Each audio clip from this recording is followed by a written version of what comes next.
ஸ்ரீமான் விளாஞ்சோரை ராமானுஜதாசர் ஸ்ரீ வைஷ்ணவ பாகவத கோஷ்டி இருக்கிற காரணம் தோப்பு சுவாமி தான்.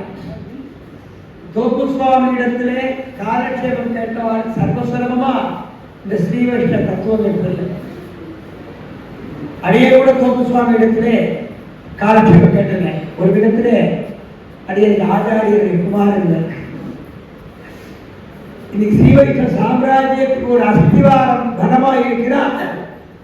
அதுக்கு மூல காரணம், இந்த பகுதிக்கு முழு முதல் காரணம் பேராசிரியர் அரங்கராஜன் சுவாமியும் தோப்பு சுவாமியும் தான். தோப்பு சுவாமி எழுந்தருளாத ஸ்ரீ வைஷ்ணவ மாநாடே கிடையாது. கூட்டம் எதிர்பார்க்க மாட்டார். கூட்டம் இல்லையே நான் சொல்ல மாட்டேன்னு சொல்ல மாட்டார். மைக்கு வந்து சொல்ல மாட்டார். சிம்மாசனம் போடு பொன்னாட போத்து சில பேர்லாம் கேட்கிற அளவு நான் வந்தா ஃபர்ஸ்ட் கிளாஸ் ட்ரெயின் டிக்கெட் கொடுக்கணும், 4 பேரோட வருவோம், இப்படி இருக்கணும், அப்படி இருக்கணும், அதெல்லாம் எதிர்பார்க்க மாட்டார். சின்ன திண்ணையா இருந்தாலும் அங்கே எடுக்கிறதுக்குள்ள கண்டு பரமபவியமா தோப்பு சுவாமி கேரக்டர் சாய்ப்பார். ஒண்ணுமே தெரியாதவாறு கூட ஸ்ரீ வைஷ்ணவ தர்மத்தின் அடிப்படை தத்துவத்தை சொல்லிக் கொடுத்த உத்தம ஆச்சாரியர் தோப்பு சுவாமி. இன்னைக்கு புத்தூர் சுவாமியுடைய திருநட்சத்திர வைபவத்திலே தோப்பு சுவாமி நினைக்காம இருக்க முடியாது. சுதர்சனுடைய கேள்வி பதிலாகட்டும், அதுபோல திருமாலின் சோலை இந்த ஸ்ரீ வைஷ்ணவ தர்மத்தை காப்பாற்றிய கைகள். ஏன்னா 50-60 வருஷத்துக்கு முன்னாடி திடீர்னு தோன்றின ஒரு சந்ததியை இப்ப அறுவடை வீடுன்னு சொல்றான். கிடையாது. அறுவடை வீடுகள் கண்டிக்கு எதிர்காம இது பழமுதிர்ச்சோலை கிடையாது. வேறு வழி இல்லாமல் கட்டிட கோவில் எழுத முடியாது. ஆனால் இந்த திருமாலின் சோலை இது அழகுடைய சொத்து.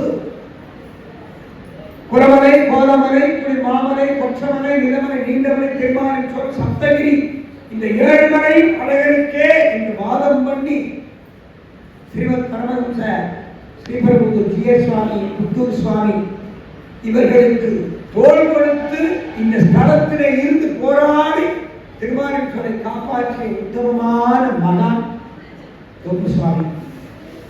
அவருடைய திருக்குமாரன் அழகுல போய் சேர்க்கிறோம்.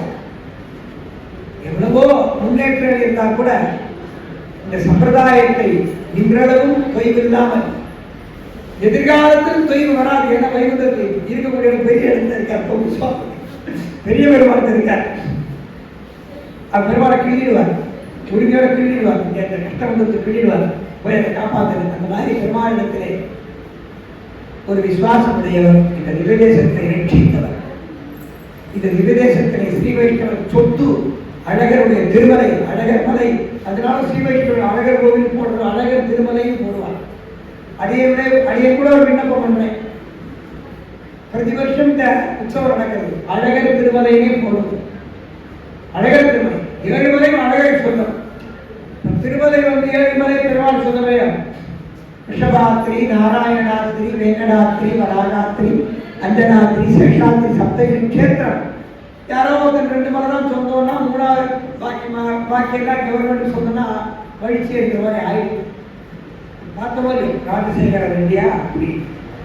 பட் இன்னைக்கு அன்னைக்கே 50 வருஷங்களுக்கு 30 வருஷங்களுக்கு முன்பு கூட இந்த மலையை காப்பாற்றி கொடுத்தவர், அழகுடைய சொத்துக்களை காப்பாற்றி கொடுத்தவர். நம்ம இந்த விஷயத்தை கொண்டாடணும்னா இந்த மூல காரணமே தோப்பு சுவாமி தான். அப்படிங்கிற மகான் அவருடைய திருவடிகளை பல்லாண்டுகளை சேவித்து, அதோடு இந்த தினத்தில் அந்த திருவம்சத்திலே அவதரித்த ஸ்ரீமான் விளாஞ்சோரை சுவாமி கொஞ்சம் கூட தயங்கி தனது திருமேனி சுகதுக்கம் பார்க்கறது கிடையாது, மனதரிக்கா காசரிக்கா பார்க்கறது கிடையாது, அவள் குடும்பத்திலே அவள் சாப்பிடலையா பார்க்கறது கிடையாது. தியாகமே வடிவாக திகழக்கூடிய மகான் நம்முடைய விளாஞ்சோரை சுவாமி.